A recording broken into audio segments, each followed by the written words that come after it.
What's going on, guys? Today I'm going to be showing you guys how I like to make a whole pompano. If you've never seen a pompano before, I have a prime example.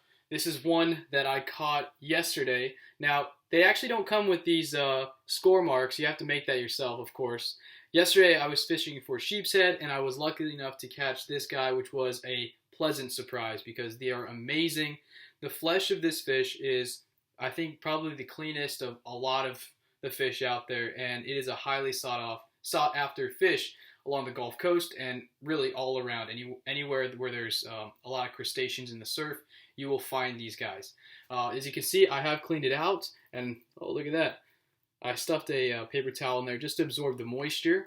So I prepared this fish yesterday, right after I caught it, so it's nice and fresh. A tip for you guys, if you ever go to a local fish market or seafood market, check the eyes of the fish. If they're cloudy, it's not a fresh fish. You definitely don't want to buy it. Look for fish, look for seafood that has clear eyes because that's a good indicator of freshness. So the first thing that we have to do, of course, after you've cleaned the fish, and for a pompano, you actually don't have to scale it, which is another reason why this fish is so highly sought after. They have kind of almost like a leathery feel to them.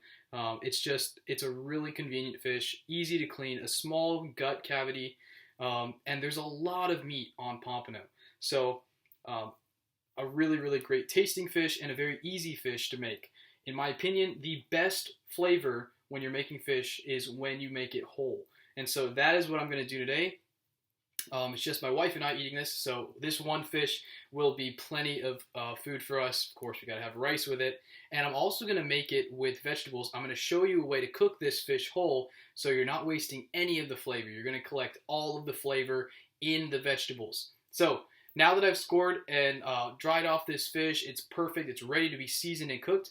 The next step I'm going to do is actually to extract some flavor from a lot of really common cooking ingredients like ginger, garlic, onion, some thyme, and I'm going to do that by just putting about, I'd say, a quarter cup of olive oil in a pan, bringing it to a medium heat, and then letting those ingredients just kind of sit in there in that oil, and it's going to pull out all of that flavor. So I'll show you that in a moment, and when I have that going, I will turn the camera back on and show that to you guys. Alright guys, so I'm back here on the frying pan, and like I said, I've got about a quarter of extra virgin olive oil. It's just on low heat right now, and in the oil I have about a quarter of a small onion, one garlic clove that's been smashed, and then a couple sprigs of thyme, and then that is lemon rind or lemon skin there that I have thrown in there as well. I'm actually also going to add a little bit of cilantro because I'm going to put cilantro in there later, but I did want to add at least one sprig of cilantro again. And so we're just going to let this continue to cook, or it's not really cooking, it's more just extracting it on low heat, getting all the flavor mixed in really nicely. And so with it being on low, we're going to leave it for about 8 to 12 minutes.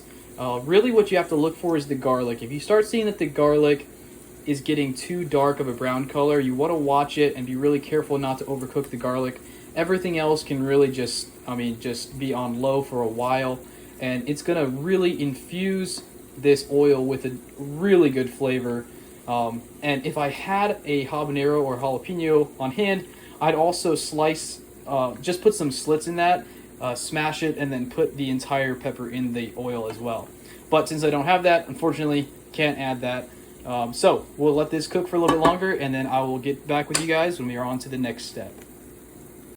Alright y'all, I'm back. So I finished letting those flavors in the oil there simmer, and now I've let it cool down. The next step then is to actually prepare the fish by seasoning it and such, so I'll probably leave that down so you guys can see. Alright, so what I'm going to do now is actually take off my rings just because I probably don't want any stuff left on that later. So what I'm actually going to do is just take out the sprigs of thyme that I put in, and I'm going to stuff that inside the belly of the fish, alright, as well as the lemon rinds. There's a lot more flavor that is still in these, and so I know that as it bakes, it's going to continue to release flavor. So that's why I'm doing that. Releasing flavors always a good thing. And I think that is it. I'll also Well, I'll leave the ginger in there. Alright, so that's what I've done here, stuffed that into the belly of the fish. Now the next thing that I'm going to do is actually salt the fish. And so I'm going to use the rest of this sauce. I'm going to make like a chimichurri sauce for the vegetables to roast in while the fish is on top of it. And the concept here is I'll have a bunch of vegetables as a bed, fish on top. As it's roasting in the oven, it's going to be releasing flavor the entire time. Now normally if you don't have the bed of vegetables, all that flavor would be lost, but because we have the vegetables, or we will have it in a second, it's going to catch all that flavor and allow you just to be able to enjoy all of that. So next thing though is salt the fish. Now this fish is I think a little over a pound, and so it's okay to be generous with your salting. Alright, try to get it everywhere inside that fish. Rub it into the score marks. If you've got to, get it inside the belly as well, that's a good thing to do. So really get that salt in there, and we'll give it a massage once we've got all the seasonings on the outside. I'm just going to give it a little bit more here on the inside of the fish as well, all the way up in there. Alright, so the next thing I'm also going to add is crushed white pepper. So that's this right there, alright? And I'm going to rub that on the outside. I found this gives it a really good flavor, and it's not too spicy. I know white pepper tends to be a little bit, I think, more spicy than black pepper, but for this, it just gives it a really good flavor, and it's not too strong. So just sprinkle it on there. Again, you want to get some inside the actual belly of the fish there, and it'll continue to cook it and release flavor. So we'll do some here as well.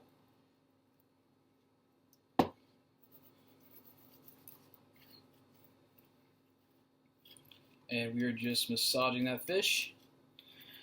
Alright, so now the next step, we've got our fish, it's seasoned, and again, a lot of the flavor is going to be in this oil, but I really want the flavors, the natural flavors and the oil of the fish to shine, so I'm not putting a whole bunch of other seasonings on it, really just the salt and then the pepper there, and that'll be enough to get a really good tasting fish. So the next thing that I'm going to do now is to blend up the rest of the oil, which I'll actually put I'll drizzle some on the fish right now, but then what I'm going to do is take the rest, take whatever is left, and I'm going to use that, blend it up to make like a chimichurri style sauce for the bed of vegetables. So right now, just rubbing down the fish, getting the oil everywhere in there.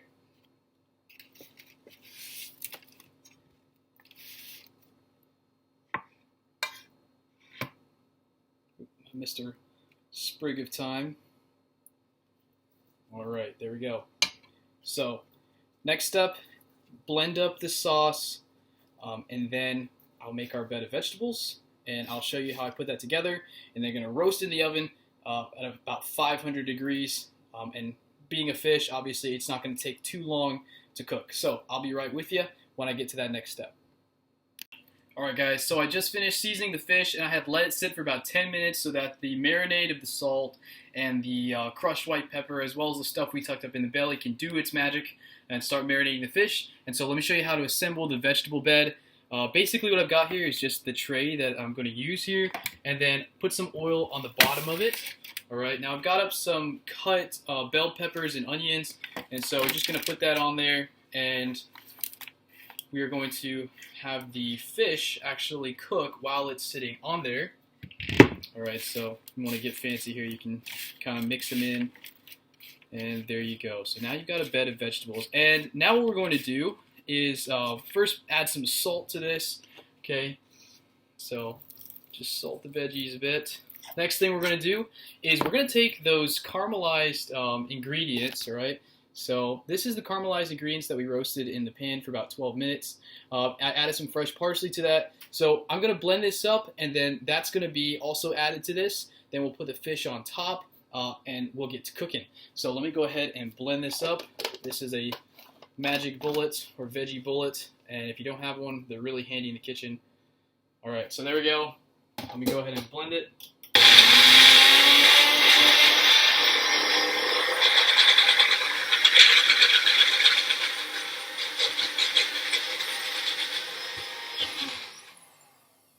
Alright, so there's our ingredients all blended up. take the top off here.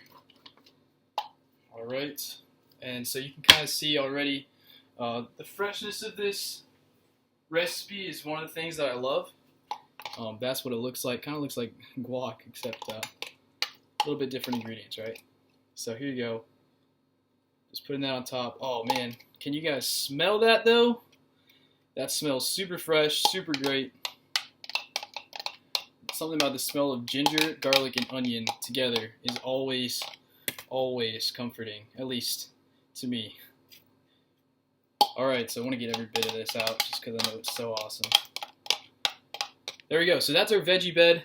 Looking good, coming along. And so now we're going to do a little bit of this. Can't waste any flavor, right? There you go. So now we're going to take our fish, plop it on top of there. And this has been marinating already, so there you go. So now the fish is on top of our veggie bed. We're going to roast this at 500 degrees Fahrenheit for about 10 minutes, and then we'll check on it. Again, with being seafood, it doesn't take very long, and the fact that we have scores on there will also shorten the time that we need to cook it. But again, if you didn't have this veggie bed, all of the flavors that's going to be released from this fish while he's cooking would just, essentially drizzle out and go to the end of the pan, and nobody would ever get it. But by capturing it on the veggie bed, everyone will get to enjoy it. It'll make the meal go further, too. Okay, so I'm going to pop this in the oven, and the next time you see it, it should be just about cooked. And the last thing we're going to do, actually before, while it's cooking in the oven, I'm going to make a chimichurri sauce like I was talking about, using the remainder of the oil. And then I'm also going to add some cilantro to it. And a couple other things that'll make it taste really good. And we'll drizzle that as the garnish at the end. So be with you in a moment. Alright, just wanted to give you a better view here of what we've got going on with the fish. So again, it's sitting on top of our bed of vegetables. I mixed in the remaining caramelized ingredients that I blended up, mixed that in, incorporated to the mixed vegetables here. And so now we are going to pop this into the oven as soon as the oven reaches 500 degrees, and we're going to cook it for 10 minutes and then check on it. While this is cooking, I'm going to make the chimichurri sauce by using some lemon juice, the rest of the infused oil, and a couple other ingredients. Alright, so I just popped the fish in the oven. It's sitting there for 10 minutes at 500 degrees. Now I'm going to make the chimichurri sauce. So let me go in and tilt so you guys can see. And again, I've got the rest of the infused oil that we made. So we're just going to add to that some cilantro, some scallion, and then the juice of half of one lemon, a little bit of salt, and then taste it, see how it is. And again, if this is something that, if there's a preference that you have for something, you're always welcome to, use what you like.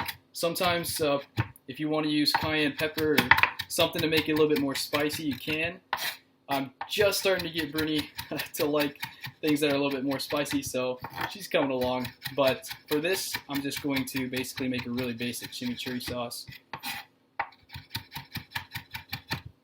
Alright, so there's our cilantro. That's going in there. And then we've got our scallion. And try to make this thin so that more of the flavor comes out and you don't get too big of a bite of scallion.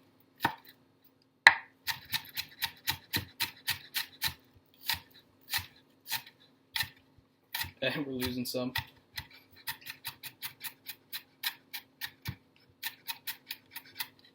Alright, so there's our scallion going in.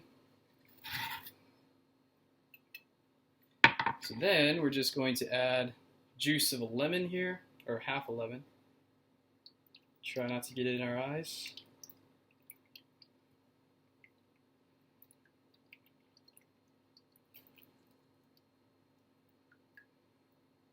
Alright, there's a lot more juice in there, but I'll give it a taste here in just a second, see how we're coming along. Let me add a little bit more salt, or just a little bit of salt here in general. There we go. Alright. Give this a mix.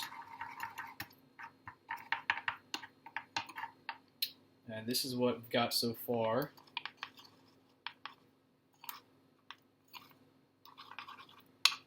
And that's a really good texture here to drizzle on the fish. So let me give that a taste. Oh man, it's good stuff. Really fresh, and that's going to be great to drizzle on the fish. You know, I am actually going to add a little bit of, I think, garlic powder to that. Give it a little bit more of a garlic taste here. Can't have too much garlic, right? Alright, so a little bit of garlic powder. And then after you've made the sauce, really it's just waiting for that fish, making sure it's cooked perfectly, and then drizzling this on top. And so let me give this a taste. Oh yeah, right where it needs to be. So that is the really basic chimichurri sauce. And so the last thing to do, just wait for that fish to finish. And so I will be with you guys in a moment. All right, you guys, the timer just went off. So here's the first look at the fish. Let's see how it's coming along. Oh yes, it is coming along well. So we're gonna pull it out, take a look at it, see how it's coming. And as you can see, when the score mark starts separating like that, you know it's getting close to being done. And so at this point, what I'm gonna do now is actually take the vegetables off, and then I'm going to flip the fish. We'll cook it on its other side for another 10 minutes. And at that point, the fish should be good to go. So that is what I'm gonna do next. I'll transfer the veggies over there while I'm flipping it. All right, you guys, just pulled it out of the oven for that second 10 minutes after I flipped it. I actually decided to leave the veggies on there. I honestly don't know what I was thinking. Longer cook time means more flavor in those vegetables. So yeah, I just flipped the fish, cooked it for another 10 minutes, and it is looking amazing. As you can tell already, a lot of separation in those scores, which means that that is cooked. We did also give it the old flake test to see how easy it comes off and see how easily that is peeling back. That is how you know that your fish is cooked, and that is coming off real easy. So the last thing to do is plate this fish up onto there. Try to make it look as nice as possible, and then we got to drizzle that chimichurri sauce on top of it while it's still hot. So I will show you guys that in a moment. All right, guys, just plated the fish here, and so let me go ahead and show you what the finished product looks like.